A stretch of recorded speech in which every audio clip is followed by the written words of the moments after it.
welcome Ricky Ponting. Oh, not only all of that, but the man who put the list together for the Hurricanes just finished on top of the table. Welcome, punter. Good afternoon, man. How are we going? Oh, we're good. Great to speak with you, punter. And what a summer of cricket. If we can, we'll talk Big Bash and we'll talk Hurricanes or whatever. But, mate, can I just say well done to you guys on Channel 7. I love the the Test series. It was fantastic. Every test.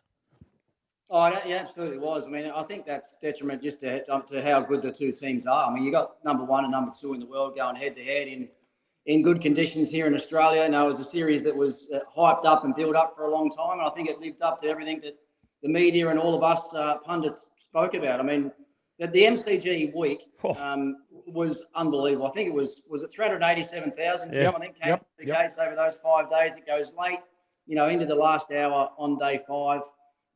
That was incredible. Then we roll over to Sydney, and I know Sydney was over in 3 days, but literally every day, the first 3 days was sold out there as well. So, it was an amazing series. It was great to be a part of it as a caller. And now next year we've got something hopefully even bigger and better to look forward to. So I think now that benchmark's been set between an Australia-India series, I don't think the Australian public will want it not to be as big for the Ashes next summer either. No, the crowds are unbelievable. And thanks to the Indian supporters coming along too. They bumped it up, of course.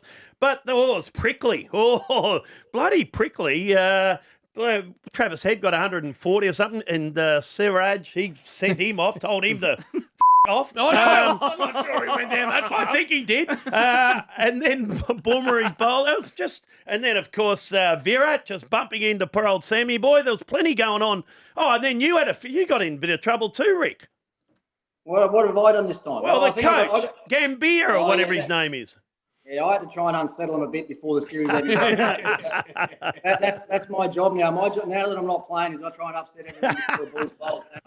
I certainly got under his skin, and because I know what he's like. He's always been a bit prickly that way. And I mean, I just answered a simple question about if I was, worried about Virat's form coming into the summer, and Virat himself would have been worried about his form coming into the summer. Yeah. He'd made one Test 100 in the last 3 years, so I don't think I said anything that wasn't factually true or correct. And as it panned out, I mean, Virat made that great 100 in the second innings in Perth, but other than that, didn't really look himself at all through the series. So it looks like, I might have been proven to be right with that one. No, he got out the same way 9 times. Yeah, cool. The exact same way. Hey, what about the BBL? I've absolutely loved it. And Glenn Maxwell, we've all seen him pump white balls for years and years, punter, but I said to him on air last night, I was thinking about it driving home, I'm not sure I've ever seen him hit the ball better.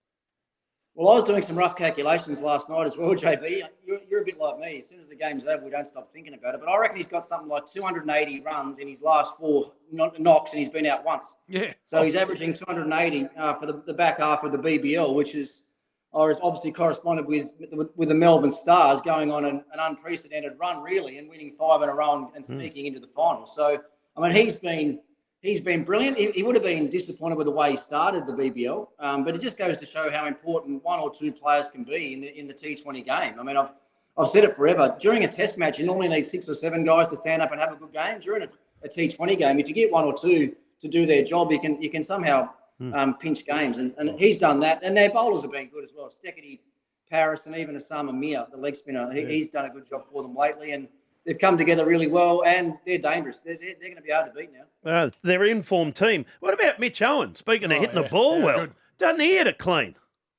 Yeah, JB got up alongside him yesterday. He's a big kid. He'd have to be 6'4" and probably 100 odd kilos, I reckon. He's a big kid that's been in our system down there for 3 or 4 years. Yep. He played a few games with the Hurricanes last year, sort of in a 6, 7, 8 sort of finishing role with the bat. And I was pretty strong. I was pretty strong to push him and get him up the top of the order. And and he's one of the leading run scorers in the tournament this year. He's the Hurricanes' leading run scorer. We've just luckily been able to re-sign him for 3 more years. He's repaid the faith that Tasmanian cricket showed in him. I said on air last night with Jim, he had some really strong interest from a couple of other teams in the BBL, but he's stuck with the Hurricanes, and we're all thrilled with that. So if he can come off in the first final tomorrow night against the Sixers and get the Hurricanes off to a flyer, then they'll be hard to beat again. It's the modern way, isn't it? These big kids, they're 6'5", and they big. absolutely pump it. Now, we're going to get onto the Ponting Wines, by the way. I've got some here, and they are absolutely magnificent. You've already had half a bottle. And I plan to have the other half quick smart. Yeah. But the team head to, well, firstly Dubai and then Sri Lanka, 2 tests in Gaul, a place you've spent a lot of time. How's that going to go? Yeah, I actually think I might have captained my first ever test match down there, Jim. Actually, Oh. that might have been where I made the debut. It'll be hard for the Aussies. We know what sort of wickets the Sri Lankans will prepare. They'll be very much like the wickets that Australia play on in India, I would imagine. So I think they'll be very spin friendly. And you can probably tell by the squad that we've picked as well, that's the way that the Australians think it's going to be. I think they've only picked 3 quicks, haven't they, in the squad? Yeah. Stark, Boland, and Sean Abbott. So so it'll be hard work for them. But it is a beautiful ground. It's actually one of the grounds that got pretty much completely wiped out by the tsunami years ago. I know the main grandstand there was pretty much underwater, and that grandstand would be probably 30 metres tall. So there's some history, good and not so good with that venue. But look, the Aussies will have to play well to win. They've got a lot of guys now that have had a fair bit of experience in the subcontinent, and obviously we're intrigued to see what their makeup's going to be as well. There's been a bit of talk about maybe someone like Travis Head opening the batting and things like that. So we'll wait and see what happens. But you said that they've got the 10 days in Dubai. I reckon there'll be 3 or 4 days of cricket and the rest will be golf. Yep. I reckon they're on the Aussies right now. Speaking of, I've just finished the Dubai Desert Classic. I know how good a golfer you are, Punter. If you can break 80 on that, I would start you on the tour. The fairways are about 3 metres wide. Yeah. Did your man hold on? I didn't see the final result. Yes. You were tipping him. Tyrrell Hatton, always going to be too good. Tyrrell Hatton? And I'm telling you now, Fat, when he finishes, he's going to go into X-rated commentary. Oh. And he, Punter, as soon as he hits the shot, F's and every other We don't word. need, you actually don't need. It's like when Marnus and Steve Smith are batting. We don't need to commentate then. And when Tyrrell Hatton on the golf course, the commentators might as well put the mics down, just listen to him for 18 hours. It'd be brilliant. Oh, Fat. The whole way, and they're beautiful. I think Sky TV do a magnificent job of doing the European commentary. Take the mics away. And Bill, the whole time they were saying, now we apologise for what Tyrrell just said. Well, wouldn't they drop the mics or turn them off? Oh, I'm glad they didn't. Now, listen, I've got the Ponting Wines in front of me here. Tell us a bit about them, please. Well, it's a little business that my wife and I started nearly 4.5 years ago now, actually, guys. I know I've been on talking about the wines before, but things have started to go really well for us of late. We've now got 11. We've got 11 wines in the range now. I think you guys have probably got half a dozen in front of you. 127. And, well, that's my favourite, actually, Bill. Make sure you take that one. Don't let JB get over that. Coming to my joint. Piss off. What about the Ponting 127, Jim? Marking Ricky Ponting's milestone innings of 127 versus England. Yep. He's actually making him after how many runs he scored. Like, he's not bad, is it? Well, that's the milestone range. That's the range that's sort of slightly above our sort of entry price wines, if you like. So every one of those wines is after a significant sort of milestone in my career. But I think the important thing that we try and get across with this brand and through the label is that it is actually ours. It's mine. It's our business. It's not us being paid as endorsement to put our name on someone else's wine.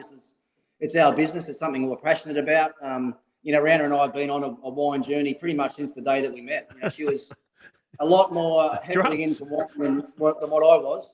Put it that way. I mean, I'd never seen anything other than a beer. BB study. A BB study until I was about 24. So.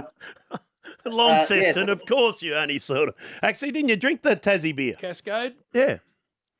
Well, don't you mention Cascade coming from Launceston, JB? Cascade was the other end. What have they got up there then? Bogues. That's right. They have different beers. So how's the footy team going to go there when they've got different beers, different chocolate, different everything in Tassie? It's a weird setup. How many games North Melbourne going to win, by the way, this year, Rick? I think I said 7. I said 7 last year. You might have been wrong. A long way out. I'm going for 8 this year. Good. Hey, getting back to the wines, and I do know plenty about it. Ben Riggs, your winemaker, is a magnificent winemaker. So you've teamed up with a jet there. Yeah, absolutely. And that was a big part of starting this business. I didn't want to be the same as everybody else. I wanted to be slightly different. I wanted to make sure that we were a premium brand, and that's certainly where we're sitting in the market, in the sort of price point wise and the lower end of the premium wine range. As I said, we've got 11 wines. We've got 4 wines out of Tasmania, which was something really important to me as well, to tie in the whole story about my upbringing and my background. So we've got a Pinot Gris, Chardonnay, and 2 beautiful Tasmanian Pinot Noirs in the range, and the rest of it we hand-pick basically with Ben Riggs' knowledge of the South Australian wine industry. He's able to source the grapes from every little parcel of land through South Australia. We're giving away a case every day of the Ponting Wines. Jeez. And use the code RUSHHOUR for free delivery nationwide. Ponting Wines, handcrafted award-winning wines available at pontingwines.com.au.